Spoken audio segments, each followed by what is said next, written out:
So it looks like we have a never-ending battle with Apple and their App Store, and it looks like there's another new policy they're starting to enforce, where essentially that if your specific iPhone app is outdated and if it hasn't been updated, I think in a pretty long time, then Apple's going to go ahead and give you a 30-day notice, and if your app is not updated within 30 days, they're going to go ahead and remove your app from the App Store. So this little policy, I think they say App Store Improvement Notice, this app has not been updated in a significant amount of time and is scheduled to be removed from sale in 30 days. No action is required for the app to remain available to users who have already downloaded the app. They say you can keep this app available for new users to discover and download from the App Store by submitting an update for review within 30 days.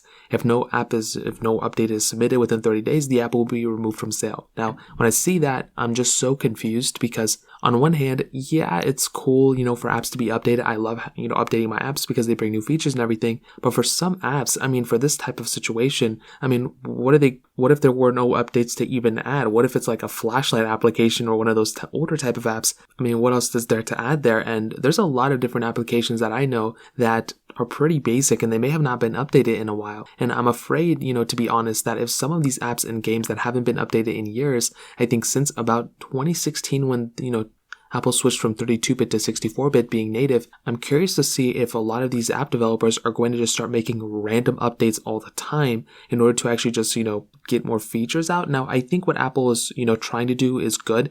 I think, getting all the applications that haven't been updated in a long time, apps that haven't taken account for like the iPhone, 13 Pro's notch versus the iPhone SE3's home button, that type of design, and just adding more features and everything and more security. I think that's a really good idea. But to just like remove the app and for this to be like kind of something they're doing right now out of nowhere when there's so many other issues at play right now, like the App Store fees and everything, and for a lot of the, apps that are still available on the App Store that are still just spam and scam type of apps and all those types of things, it really doesn't make too much sense to me why this would be something like they're almost like incentivizing people of making like random updates. And what do they expect? And for a lot of these older apps, they're probably written in like, an older version of a certain language. They're probably using an older version of those type of languages too. So now they're going to have to learn the newer programming language for those type of apps, or they're going to have to, understand that code base again. And then they're going to have to go down that rabbit hole and, to update an app within 30 days, it kind of seems like a big kind of workaround. Now, I do see on the other hand,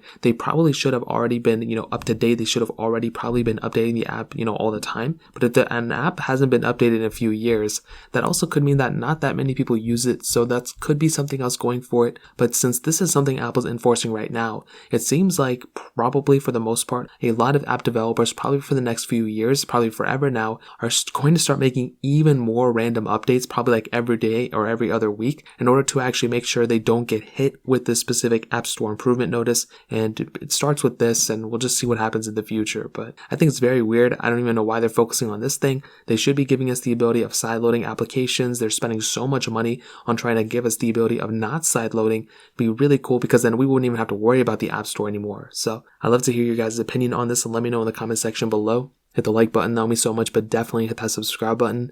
More importantly than everything else, I love every single one of you guys. Hopefully I'll catch you guys in the next video. Peace out till then.